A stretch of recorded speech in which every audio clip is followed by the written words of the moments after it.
Matthew, more than 6 years ago when you fought Canelo Alvarez, tell us your memories of the week in Anaheim around all Canelo's people first.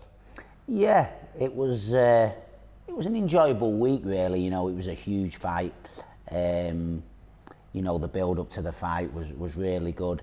You know, even though it was a difficult fight for me, overall it was a good experience. But Alvarez is such a big star over in the States, you know, and it was a privilege to share the ring with him and to see how he's matured as a fighter and how he's gone on and some of the things he's achieving in the sport now. Makes me very proud, and you know, to go the distance with such a fantastic fighter, still the only British fighter to go the distance with him. And when you consider some of the quality British fighters he's fought, you know, even though it was a painful experience, you know, I still say to this day I'm still on 2 paracetamol a day now. It was enjoyable on the whole, and I look back on it with fond memories. Tell us about the fight, being in the ring with him in Anaheim. Yeah, I mean, it was a fight I went into full of confidence. You know, I was flying at the time, I was European welterweight champion, and boxing really well. And I was confident going into the fight, but it didn't take me long during the fight to realise what a special fighter I was in there with. You know, I was so impressed with him. So strong, physically unbelievably strong. You know, during my time as a fighter, I'd sparred, I'd fought bigger guys, but he was just completely on another level. A fantastic fighter, so strong, powerful, and I was really impressed with him. And I knew from the moment I fought him, the things that he's achieved in the sport and how he's improved and how he's gone on, it certainly comes no surprise to me. How hard does Canelo punch? It's very hard. He does hit very hard. For me, it was more the strength what I struggled with. You know, he caught me with some good shots in the fight. Never really hurt me in the fight, I've got to be honest. But I was a fighter who, you know, I'm not saying I was the best fighter in the world, far from it. But I had a very good chin. You know, I could take a good shot. But, you know, all the guys I've fought over the years, all the guys I've been in with and sparred, it's definitely the hardest I've ever been hit. A real powerful puncher. But for me, it's just, I can't emphasise as much just how physically strong he is. Just incredible, unbelievable. When did you know it was a full-on hope in the ring against Alvarez? To be perfectly honest, Steve, after about 30 seconds of the fight, come out and, like you say, he hit me with a left hook, and just the force of it, I just thought, Jesus Christ, what am I doing here? And but I'm that kind of character, you know. I always tried to win the fight. I kept pushing throughout the fight, but in the very first round, I'm always a believer in fights. You can tell sometimes in the first round whether you're gonna, you know, sometimes it's nip and tuck and you're not really sure, but you can tell exactly at the end of that first round. You sit down on your stool and you think, I'm up for this. Yeah, I think I can do a job on this fella. Or on the flip side, you think, Jesus Christ, this is going to be a tough night, and that night was definitely one of those. What was it in you that made you see it through then, the fight? Just a stubborn streak I've got in me, really. You know, people who know me personally know I'm a stubborn character, and I think that really helped me in that fight and in others in my boxing career. I've never been the type to chuck the towel in, and I certainly needed them attributes that night, you know, in there, and like I say, with a much bigger fighter, and I'd be the first to admit, you know, a much better fighter. He's grown in size, but how much more has he grown as a fighter since you boxed in 2011?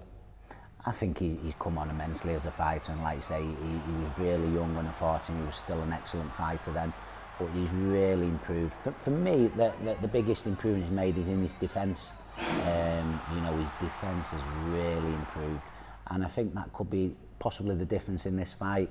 You know, he's improved his game all round really, and like we was discussing earlier, Steve, you know, Mayweather gave him a boxing lesson, didn't he? He really did, and since that may have taught him some lessons, and he's come on, and when you see how he's dealing with some of these fantastic fighters, modern greats like your Miguel Cottos and things like that, other good fighters coming up, he's just made him, he's improved in every area of the game really. For me, the biggest improvement he's made in his defence. What's your opinion of Gennady Golovkin? Golovkin, you know, fantastic fighter, absolutely fantastic, so heavy-handed, You know, he's got the other technical abilities, the footwork, he can box. People just get carried away back with the power. But he's got so many attributes as a fighter. I think, to be honest though, and I don't think I'm the only person that's thinking it, I think the Alvarez team think it as well, and that's why they've accepted this fight now. For me, I wouldn't say he's on the decline, but I think he's just plateaued a little bit. You know, he looked a wrecking ball, didn't he, with the way he was going through opponents.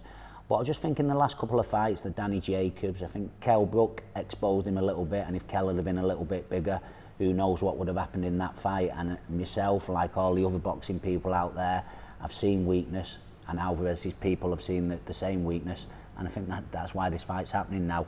I wouldn't say he's on the decline, but I think he's just plateaued a little bit, and maybe he is going to start dipping soon. Who wins the fight and why? Well, this fight's been talked of for so long, and of the modern day fights, this has got to be the best matchup for me. It's a perfect matchup, a great fight. The style, it can't fail to be an absolute blockbuster. And when the fight was first talked about, I fancied Golovkin from day one, absolutely day one. But just like I said previously, just in the last couple of fights, I'm just starting to see little signs of weakness. And Alvarez just seems to be getting better and better. And like I say, for me, I think Golovkin sort of plateaued, and Alvarez is just on that upward curve. And for me, I think he's just ready to go past him. They're so well matched. You know, they both hit very hard, both very strong. The skills are really underestimated. For me, I just think that the difference, I think Alvarez's skills just slightly better. I think his defence is slightly better. And I think that could be the thing. You know, both guys got exceptionally good chins. You know, the shots just seem to bounce off them. But I think Golovkin will find out he's in with a different level of opponent in Alvarez. And I'm not saying Alvarez will hit him and knock him out, but I think he'll be able to hit him often enough to be able to do some significant damage, and nobody can take that shot. Whether he might be able to take the chins, he might not put him down, but I think he's gonna break Golovkin up. I think it's going to be a very even fight, but I just think small differences can make a big thing. And for me, I think Alvarez's defence is slightly better. I think offensively they're very similar, both exceptional offensive fighters. But for me, I just think Alvarez's defence is a little bit better, and I think he'll be able to catch Golovkin, and I think he'll be able to mark him up, and maybe we might see the ref stop it or the corner stop it. I think he'll stop him in about 10-11 rounds.